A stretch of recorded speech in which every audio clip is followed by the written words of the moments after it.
అమ్మా ఏం చేస్తున్నావే వంటింట్లో? అంట్లు తోముతున్నాను రా. వంట అయినా చేసావా లేదా? ఇప్పుడే అంట్లు తోముతుంటే వంట ఎలా చేస్తానురా? నువ్వు ఎప్పుడూ ఇంతే అమ్మా.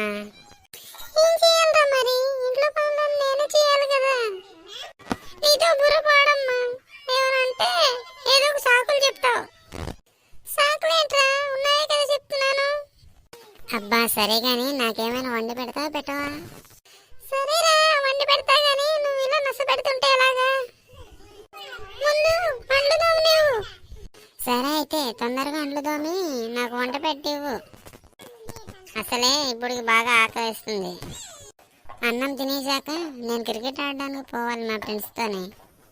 ఇప్పుడు అదే పని కదరా, ఆకలేసి ఇంటికి రావడం లేదంటే క్రికెట్ ఆడడానికి పోవడమే కదా. మీరు ఎన్నైనా చెప్తారు, నేను వినానుగా.